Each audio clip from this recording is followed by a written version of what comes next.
Hello paper artists, it's Meg here from Meg's Garden, and today I'm going to show you how to make awesome little books using our accordion book kit.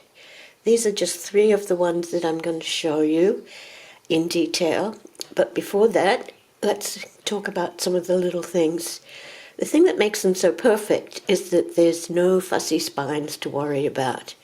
I will also show you how to modify them to add extra flaps, pages and embellishments. Also how to stand them up to show them off. There is a PDF file to give you the details.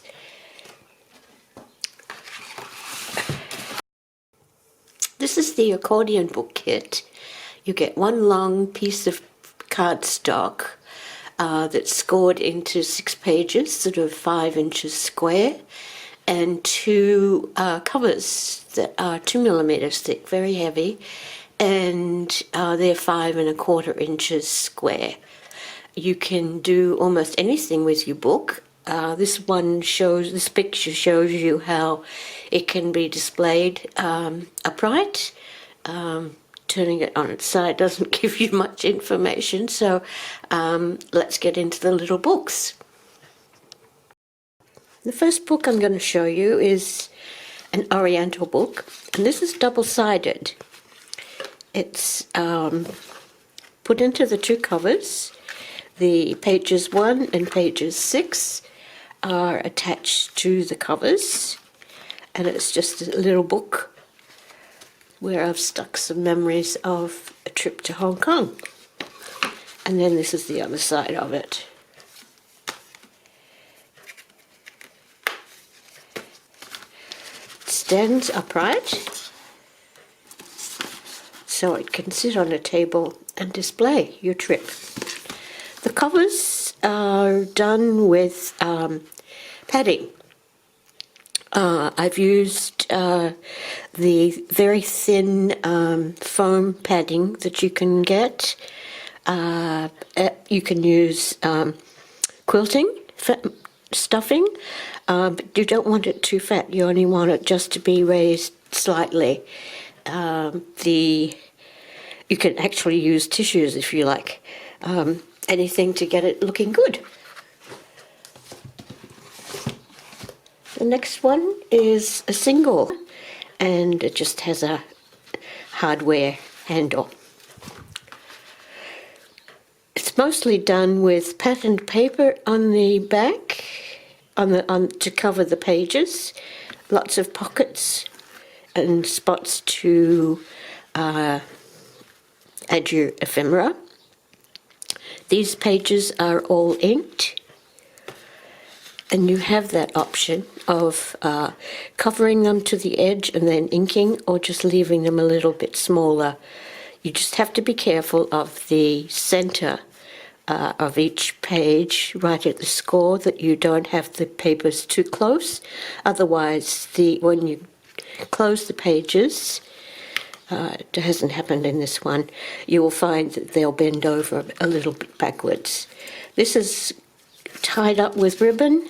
The ribbon goes around the back of the pages, keeps them together, and then on the inside of the covers. And this one can stand up by itself. Then we go to this one here.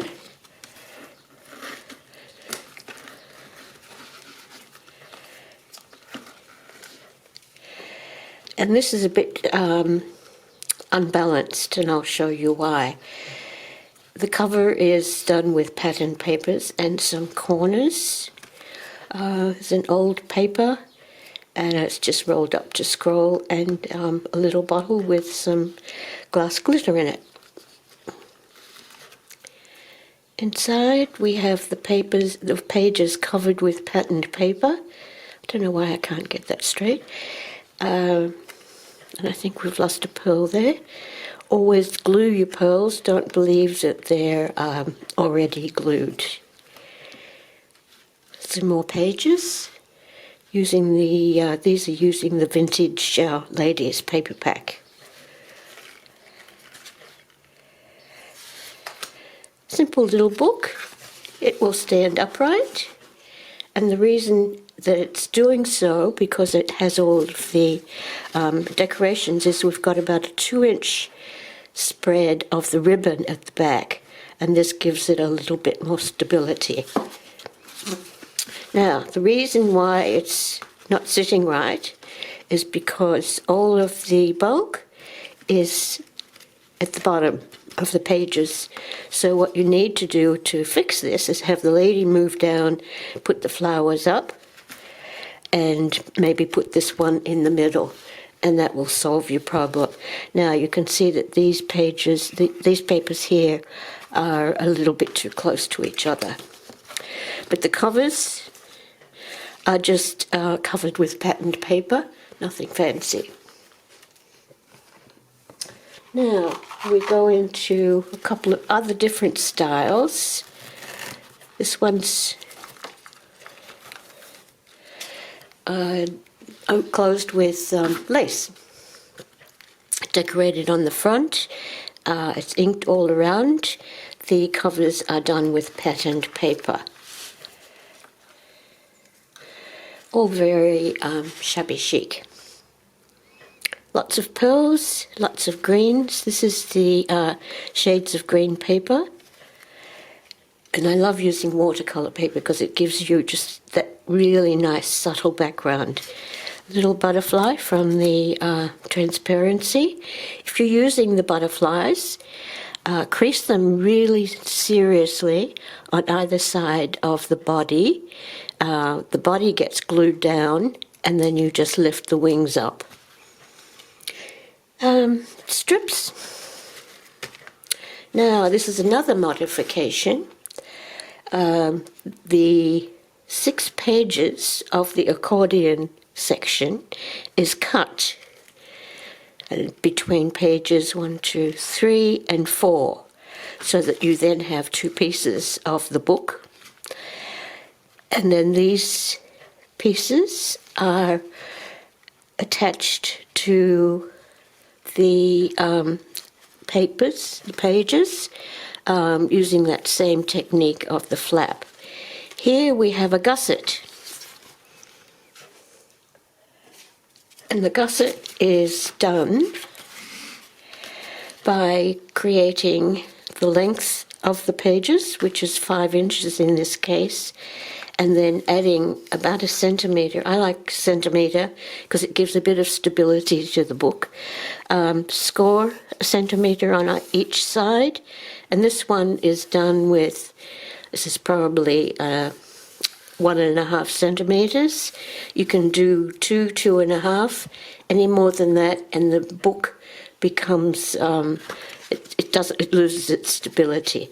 So this is how you do the gusset. And this is done by attaching the flaps to the pages 3 and 4 before you put your patterned paper on it. It's covered up with lace on the outside, and it's just decorated with a ribbon on the outside. But it's a great way to add a little bit of extra. You can have photos on the middle, special occasion. And the back is just done with the patterned paper again, matching the front with ephemera. It's patterned with flat. And then this ties with lace, and the lace is, in this case, just going from one cover to another. It doesn't go across the back. The next one we have is the same style, but slightly different. This is the blue book, another butterfly on the front, perfect for when you're using lace down the edge here, and rosebuds and flowers and leaves. To do a banner or a name tag like this, glue one side down and then just push it together, and then you've got a raised nameplate. Inside we've got lots of flowers. We've got the watercolour paper again. We've got a little book in here. doilies always look really nice, and this is a piece of the watercolor paper that has lace on top of it. This is the middle. We've added a gusset right here, and on this side, instead of having two folds, we've added a section. And this is done with a piece that's a flap that's glued before you do your inside, and then it's just folded, and then it's lined with patterned paper.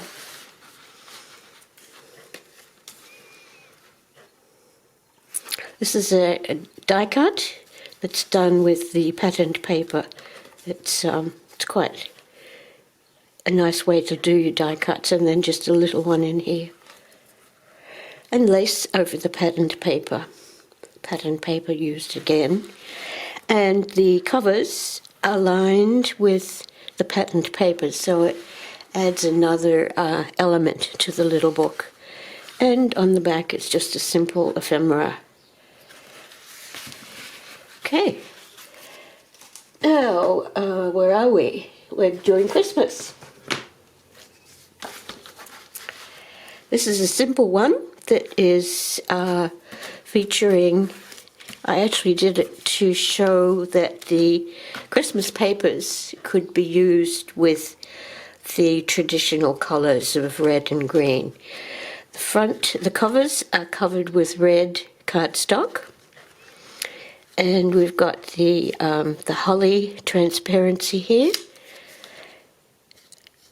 and two little ephemera on the tag. The tag's been decorated, and then it's just been cut off to fit the page. And we've got a jeweled pin here and some gold stamen just to add a bit of features.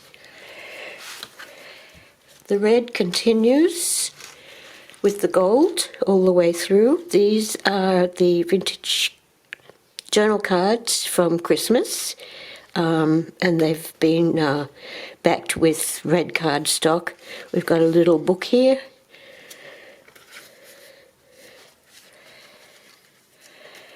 And these are the Christmas papers. We've got a slightly different element here. We have the piece of vellum that has Santa on the front, and then vintage journal cards through here. Sorry, I'm messing this up. The vellum has been, we've created, this is coming apart. I always have one book that misbehaves in a video. We've got two creases, two scores, and that's how the little vellum section is attached. And it's just glued down to the page. You could do this with cardstock, it doesn't have to be vellum. I just chose to do it with vellum. And vintage journal cards, and another little book. You could make this a celebration of last year's Christmas to give to a family member who wasn't there. And it's just covered on the back. The ribbon, in this case, goes all the way around the pages and then ties at the front. And I think this is my favourite one. Christmas. It's done with lace. This is these year's Christmas papers. The front is just covered with ivory cardstock.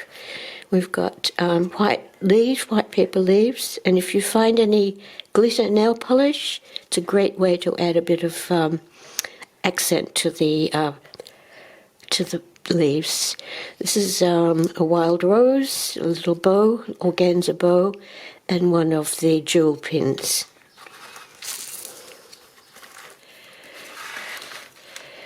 And this is very similar to what you've seen so far.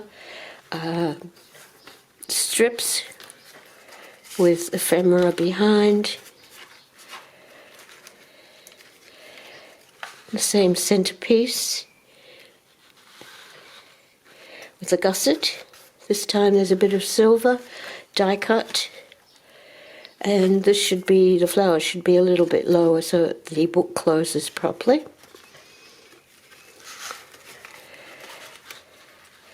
And